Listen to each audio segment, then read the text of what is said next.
Imagine waking up tomorrow, stepping out your front door, and realizing everyone is gone. Every single person in your city just vanished. Well, in the 1920s, archaeologists excavating in the Sindh province of present-day Pakistan stumbled onto a massive mound of baked bricks that revealed exactly that kind of nightmare. Beneath the dirt lay a sprawling, highly advanced metropolis dating all the way back to 2500 BCE. Imagine walking through those newly unearthed streets, stepping into homes that literally hadn't seen human life in 4 millennia, and finding absolutely nothing. No signs of a struggle, just emptiness. No bodies scattered in the streets. No clear explanation for where up to 40,000 residents went. Just silence. Today we're exploring the mystery of Mohenjo-Daro and the wider Indus Valley civilization. We are looking at a massive, ancient, missing persons case. An entire metropolis simply vanished from the historical record, leaving behind an eerie quiet and some truly profound questions that researchers are really only just beginning to answer. Okay, let's dive into this with Section 1, A City Left Behind, the mystery of a thriving metropolis reduced to silence. So at its peak, right around 2000 BCE, this place was a thriving civilization standing at the absolute heart of the ancient world. Honestly, it was arguably way more advanced in its urban planning than its famous contemporaries in Egypt and Mesopotamia.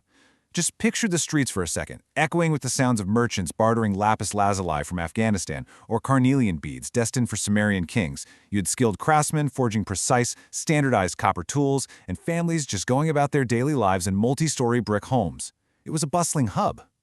But the grim reality discovered millennia later was a city suddenly and completely inexplicably abandoned. Those bustling markets? Empty. That thriving energy was entirely replaced by an eerie silence. And the craziest part? It wasn't slowly dismantled over centuries for building materials by some conquering force. The homes, workshops, and those vibrant marketplaces were left behind almost exactly as they were built, perfectly preserved under the earth. Which brings us to Section 2, the evidence left behind, piecing together the clues of an ancient cold case. This is where things get really incredible. Put your detective hats on, because modern technology, like ground-penetrating radar and satellite imagery, has allowed researchers to literally peel back the layers of time without destroying the delicate ruins. And what they've revealed is mind-blowing. We're looking at a highly sophisticated grid layout of perfectly aligned buried streets. We're talking about standardized baked bricks that were totally uniform across hundreds of miles. And get this, over 700 intact ancient wells in Mohenjo-Daro alone. That tells us they completely mastered urban water management. We're seeing homes with their own private bathing areas and complex underground drainage systems that wouldn't even be rivaled until the Roman Empire. The incredible engineering and city planning evident in these ruins absolutely prove this wasn't just some haphazard settlement. It was a society that fundamentally understood public sanitation and complex civil engineering. But what makes this mystery so uniquely fascinating is what isn't there. There is little to no evidence of war or invasion. Let's rule that out right now. Usually, when a great ancient city falls, the archaeological record is completely covered in the scars of battle. Ash layers, fortifications breached, walls torn down by conquerors? Not here. In fact, among the thousands of artifacts recovered, researchers have found an astonishing lack of weapons.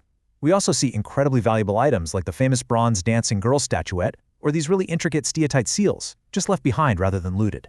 So we can effectively rule out a violent overnight destruction by a foreign army. So, if they weren't pushed out by force, what on earth drove tens of thousands of people away? Let's look at Section 3, Prime Suspects for Collapse, interrogating the leading archaeological theories. Now, what's really interesting about this next part is that the leading theories regarding the collapse actually center around 3 primary, catastrophic shifts. First up, climate change. Isotopic analysis of stalagmites in nearby caves shows a massive weakening of the summer monsoon over a period of 2 centuries. Simultaneously, geological evidence suggests the mighty Saraswati River, which was a total lifeline for the region, shifted its course and eventually dried up. Without that steady water supply, massive agricultural yields became completely impossible, and the urban centers simply starved. Suspect number 2 is a total trade collapse. Evidence from Mesopotamian records shows a sudden, sharp halt in the importation of goods from Meluha, which is the name likely used by trading partners for the Indus Valley. If vital maritime trade networks collapsed, maybe due to instability in the Middle East, it would have spelled absolute economic ruin for a society so reliant on artisan exports. Finally, natural disasters. The whole region sits on a highly active fault line. Massive tectonic shifts could have triggered severe earthquakes or caused the Indus River to catastrophically flood and just choke the city's sophisticated drainage systems with mud. Moving to our final part, Section 4, History's Fading Secrets, the Final Days of a Great Civilization. When you look closely, the archaeological record points to a really poignant, sobering sequence of events as the city reached its end. This wasn't some sudden magical vanishing act. First, citizens realized survival in the metropolis was just becoming untenable.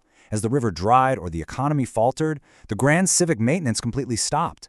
We actually see physical evidence of large public buildings being subdivided into smaller, cruder tenements in the final years. Next, people began to pack up.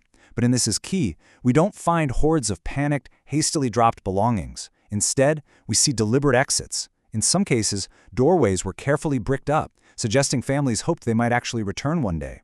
Finally, this led to a gradual migration. The city didn't empty in a single chaotic day.